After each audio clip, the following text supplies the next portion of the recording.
I was happy to get more background info on devil fruits and obviously how they work, but really I'm excited to see what type of powers Kalifa and Kaku will develop. One Piece, chapter 385, There Is a Way. Just so much awesome going on at once, man. Oh. Well, hello, my brothers and sisters of the Nerd Nation. I, as always, am Jim, here to bring you another review on the awesome and action-packed and just freaking mind-blowing tale of One Piece. Now, our last chapter, really the highlight of it, saw us really focusing on Oimo and Kashi having kind of been duped by the world government, and Usopp letting them know that, hey, listen, you did get duped, number one, and number two, you know, your chiefs, Dory and Bruggy, are alive and well, still battling it out, obviously on you know, on an island and everything else. So very, very cool stuff on the island of Little Garden is what I meant to say. So that's where things left off, really, and things pick up over here, and there's so much going on that you have to take away from one or the other. It's almost like, in a sense, like Game of Thrones, where there's just so many different threads to follow now that you can't hit every one of them in one 21-page chapter. So we wind up going, and of course in the last chapter, the Sadamu had been taken down. Gamora looked like he was gone down as well. Looked like he had been nailed by a bunch of just kind of chain balls and what have you, you know. And really that's where a lot of a good portion of this this chapter takes place. We of course also had the fight that was raging between Luffy and Blueno. That is continuing on. But really the beginning of the chapter up to about the halfway point is pretty cool and interesting. We flash back to a few minutes before, obviously, Blueno left and went to fight, and when Spandam was still talking to the CP9, when you're still addressing everybody of CP9. And what he does is he winds up going and breaking out. He has two devil fruits, right, that he's given to Kaku and Kalifa, right, because they don't possess any devil fruit powers. Obviously, Blueno and Lucci, and I'm assuming all the other ones do as well. I know Jabra said that he did. But anyway, so there's this whole thing about it. It's great because Jabra's like, no, you can't do that. If you even get near, there's a devil inside those. And he's got this whole idea that if he even goes near another devil fruit, because he already has devil fruit powers, that the devils are basically going to kill him and he's going to implode and die. And Blueno goes and speaks up and he's like, you know, what an idiot. Listen, the Grand Line scholars have already talked about this.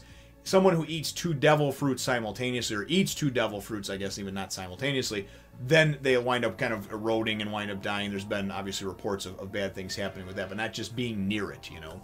The thing about devil fruits that we find out, which I think is kind of cool and I never knew, is that you don't know what power the devil fruit grants until after you've eaten it. So you could get a shitty devil fruit that does something completely bad for you and ruins your life, and on top of it, you can never swim again, right? Or you may get a really good one. And then they joke around with Jabra. They're like, Jabra just doesn't want Kaku actually eating a devil fruit because he doesn't want him to be more powerful than him, because obviously he already is by just 10 power level points, you know. And Jabra's 2190 and Kaku is 2200. But anyway, that's besides the point. So we wind up seeing then, and then it kind of goes and it flashes forward a little bit to where Blueno has already left now and gone to fight Luffy. And we have everybody just kind of sitting around. Well, not everybody, I should say. It's mainly Lucci, just kind of sitting, chilling with his hair pulled back in a ponytail, you know, looking all fly and pimp, like the leader of CP9. Well, the spiritual leader, I guess you would say. The director is technically the Spandex Condom. But anyway, Kalifa and Kaku are sitting there, and he basically just says, he says, listen, you know, you'll feel a change within you, blah, blah. It can't hurt you, or it shouldn't hurt you. More than likely, you'll be more powerful, you know. So they sit down and they wind up starting to eat it, you know. And then you've got Jabra and Kumadori and all them around the corner. And they're just kind of like, don't do it. Oh my god, he did it. Oh, it's going to taste like poop. Yo, yo, you know.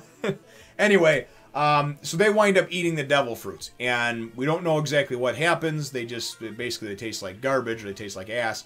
And neither one of them feels the change within them. However, Rob Lucci says a new power has been born, and we kind of see, this is the first time we've really kind of seen in action, you know, somebody actually eating a devil fruit, and then we're going to immediately, or very soon anyway, I'm assuming, see what their powers are and what powers they wind up getting from the devil fruit. So I thought it was very cool, and it gives us a little bit of a background on the main proponent in this series, which actually gives people superhuman powers, okay? Other than the 6 powers techniques and some other characters just being incredibly big or incredibly strong without explanation, devil fruits is really what has explained throughout this whole series, at least thus far, many of the characters, main and side characters, and a lot of their strengths and powers that they've gotten. The ability to fly, the ability to this, the ability to transform into this, whatever, you know. The ability to fire, ice, lightning. There's been so many different ones.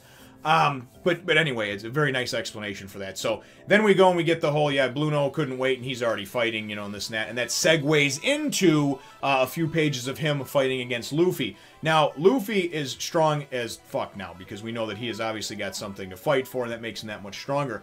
And in the previous chapter, when he went to do his shave technique, it wasn't even fast enough to go and escape Luffy's, you know, Gatling gun and whatnot that he pulled on him. And Blueno is kind of like, whoa, hold on a second. I'm going to have to up my game here. I thought this shit was going to be easy. I thought it was going to be a walk in the park. I thought that I was going to kick your ass. And guess what? You didn't. You weird, horned hair-looking mother. Anyway, motherless son of a... I won't even get into it now. But, so he winds up starting to fight, I guess you would say, well...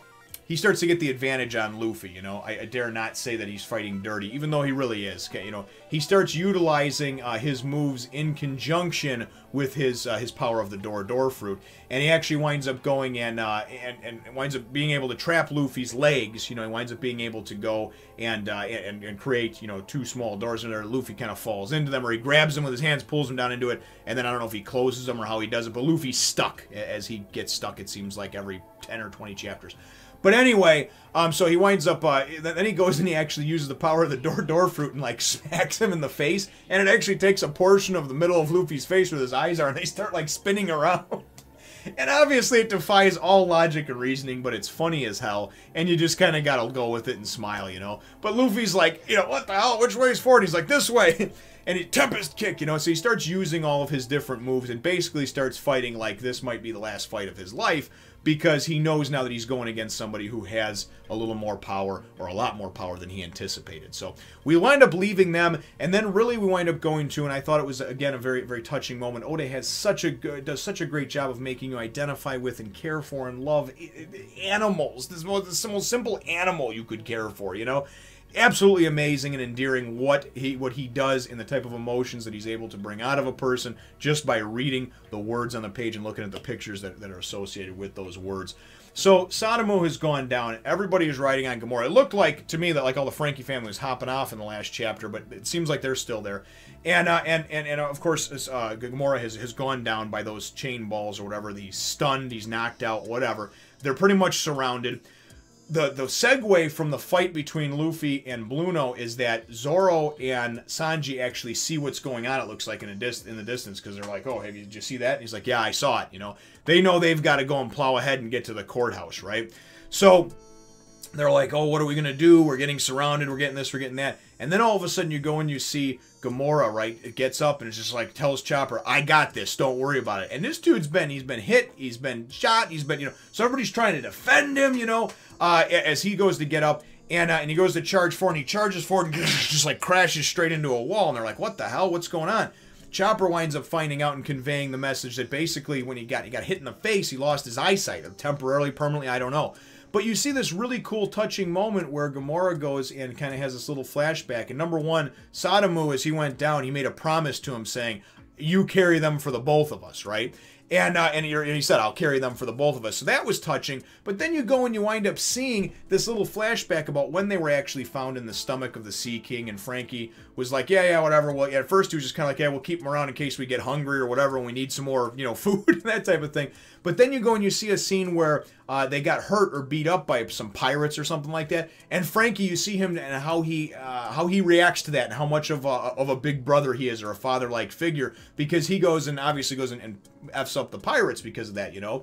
And I just thought it was great to go and see that love that these animals have for this person who's part cyborg. It's just really cool and it's really touching. And again, it's a very endearing tale. Very cool stuff.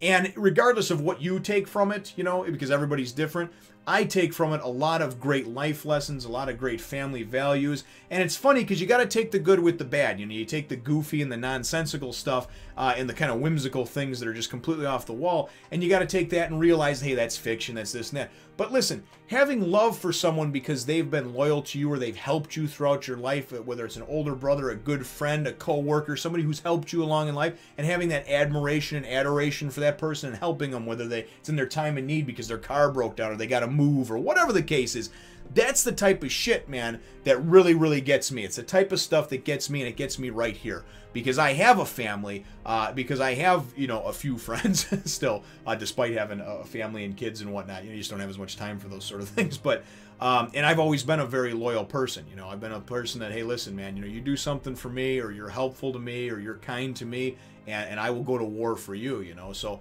I really, really liked it and just really enjoyed it. So anyway, they wind up getting, Gamora winds up going and just giving this last push, along with Zoro and Sanji on top of him, and Zoro and Sanji doing a kick and a freaking awesome double slash blade attack. And of course, just the force of Gamora coming forward, just bust right through this freaking wall, or right through this building, and wind up in the courtyard in front of the courthouse. And that's how the chapter winds up ending off. They wind up just busting right through over here, and you got this great picture of, you got the King Bull, which at first when I saw these things, it's like, whatever, they're here for transportation. And over the last few chapters, I like them as characters. You know what I mean? It's just beautiful. Beautifully done, beautifully drawn, beautifully told. Just, oh my god, so many beautifuls. But again, we've got, of course, Zoro and Sanji up on there, and they all just kind of busted through at the end, and now they're about to go nuts. And it was great, because then all of a sudden, Gamora goes and just kind of goes down. He had blood coming out the side of his mouth, and it's just like, you did it. And like I said, just such a great reassuring feeling, even for what should be relegated as just kind of like, hey, this is some dumb animal background character. But it's not a dumb animal background character, you know? So anyway, that's where the chapter ends off. And my chapter question for you, brothers and sisters, is really, you know, what are your thoughts on what I was talking about as far as Oda being able to go and make you love and feel and identify for and feel sorrow or hatred or anger or angst, whatever it may be, sadness, happiness, but the feelings that really that come out in this series are I've second to none for me personally. I'd like to know what your thoughts are on that, and then really just on Gamora going and just pushing forward, man, taking a licking and keep on ticking. Boy, I tell you, that was gotta have a lot of respect for that. And then the second part of that loaded question is also, you know, what are your thoughts on the devil fruits, the explanation that we got on them, and getting a little more of a background at this point, nearly 400 chapters into this great series. So let me know what your answers to those questions are, if you feel like answering them, of course, in the comments down below. Feel free to hit the thumbs up, the like button if you should think that I deserve it, and subscribe if you haven't done so already. We will look forward to catching all of you in the next one. I'd appreciate it if you'd subscribe to my other channels and follow me on Twitter, Facebook, and Instagram too.